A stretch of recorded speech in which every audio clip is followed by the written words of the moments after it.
안녕하세요.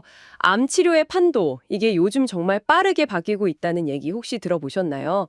오늘은 그 변화의 중심에 있는 항체 약물 접합체, 그러니까 ADC 항암제, 그리고 여기서 정말 핵심 열쇠 역할을 하는 바이오 마커에 대해서 좀 깊이 파헤쳐 보려고 합니다. 네, 아주 중요한 주제죠. 저희가 오늘 참고한 건요, 최신 제약 바이오 쪽 기사들이랑 또 유튜브 영상 자료들인데요.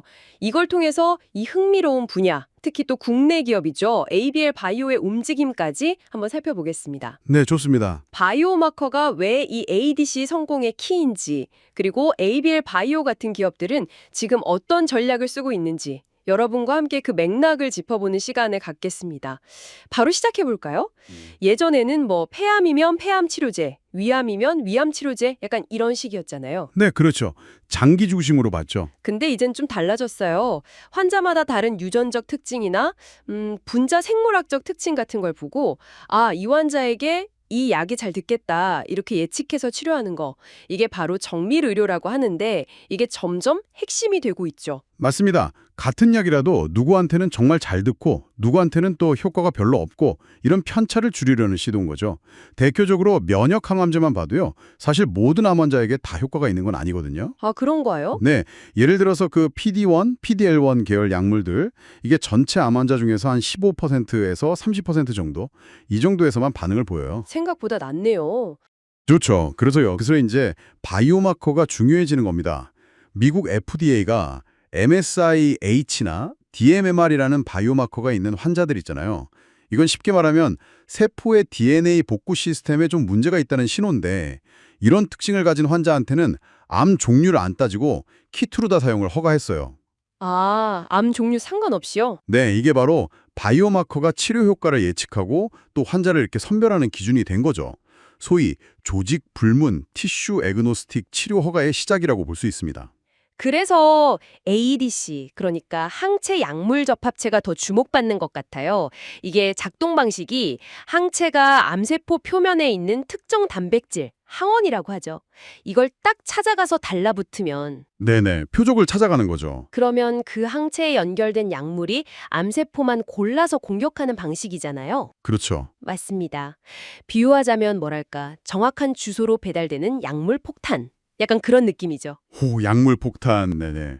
그러니 그 주소, 그러니까 바이오마커가 얼마나 뚜렷한지 이게 효과에 정말 직결될 수밖에 없겠네요. 바로 그겁니다. 그 다이치 상쿄의 에너2 사례가 이걸 아주 잘 보여주죠. 아, NO2요? 네, 처음엔 HER2라는 단백질이 아주 많이 발현된 환자들한테 썼어요. 고발현 환자들. 근데 나중에는 이 HER2가 조금만 발현된, 그러니까 저발현 환자군한테까지 사용 승인을 받았거든요. 저발현 환자한테까지요? 와. 네, 이건 단순히 치료 대상을 넓혔다, 이걸 넘어서서요. 바이오마커의 기준 자체를 새로 정의하면서 시장의 판도를 바꾼 거예요.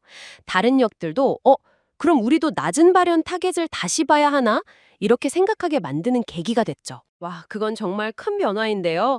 그러니까 단순히 맞는 환자를 찾는 걸 넘어서서 약의 가치나 시장 자체를 완전히 새로 만들 수도 있다는 거네요. 그렇죠.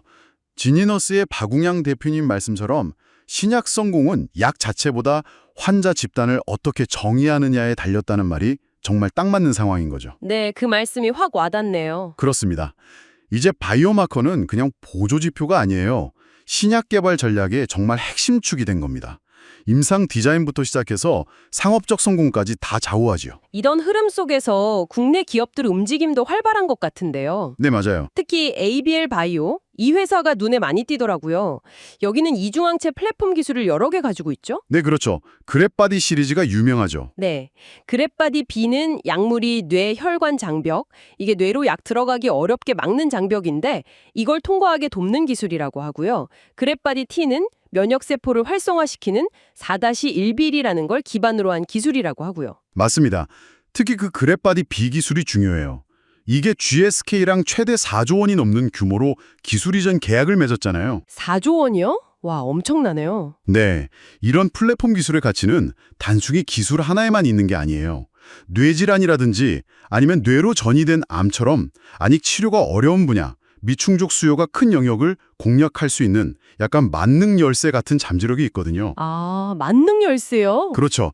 GSK 계약은 그 가능성을 시장에서 제대로 인정받았다는 신호로 볼 수 있고요.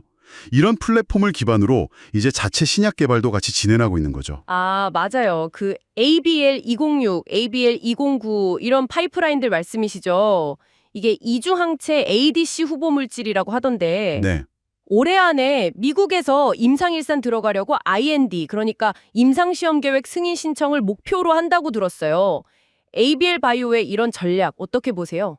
일단 플랫폼 기술을 확보하고 이걸 활용해서 ADC 파이프라인을 강화하고 또 꾸준히 기업 설명회, IR이나 국제학회 발표 같은 걸 통해서 자기들 기술력이랑 비전을 시장에 알리려는 모습이죠. 그 IR이 이번 달 28일, AIIC 학회 발표도 곧 있고요.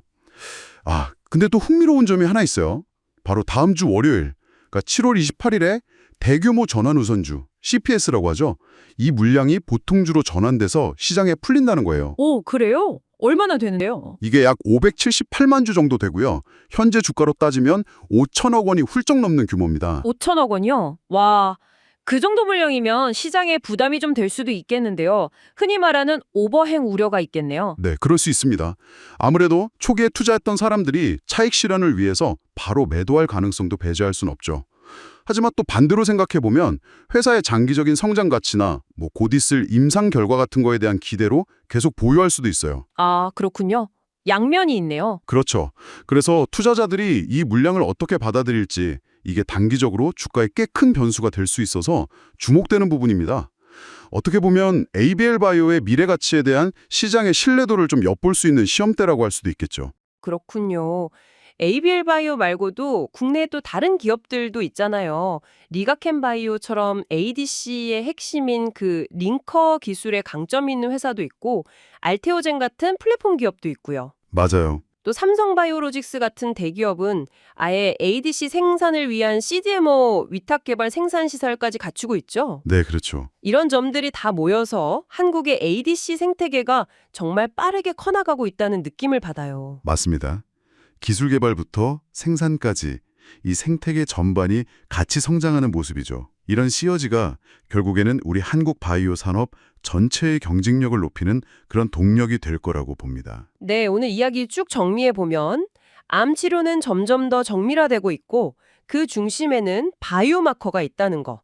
특히 ADC처럼 암세포를 정교하게 타격하는 치료법에서는 이 바이오마커의 역할이 정말 절대적이라는 거죠. 네, 핵심이죠. ABL 바이오 같은 기업들의 움직임은 이런 변화를 주도하려는 노력의 일환으로 보이고요. 자, 그렇다면 이 모든 것이 지금 듣고 계신 여러분께는 어떤 의미일까요? 만약에 여러분이나 혹은 주변에 누군가가 암과 싸우고 있다면 오늘 이야기 나눈 이런 정밀의료의 발전 덕분에 좀 더 효과적이면서도 부작용은 더 적은 그런 치료법에 대한 희망을 품게 하는 소식이 아닐까 싶습니다. 마지막으로 한 가지 좀 생각해 볼 점을 던져드리고 싶은데요. 네, 어떤 걸까요? 우리가 바이오마커를 통해서 환자를 계속해서 세분화하다 보면 언젠가는 지금처럼 폐암, 위암 이렇게 장기로 암을 구분하는 대신에요. 오직 그 분재 생물학적인 특징으로만 암을 분류하고 이해하는 날이 오지 않을까요? 아, 암의 분류 기준 자체가 바뀐다는 거네요. 그렇죠. 그렇게 된다면 이 질병에 대한 우리의 인식뿐만 아니라 치료 접근성이라든지 혹은 윤리적인 측면에서는 또 어떤 새로운 질문들이 생겨날 수 있을까요? 한 번쯤은 고민해 볼 만한 그런 미래의 모습인 것 같습니다.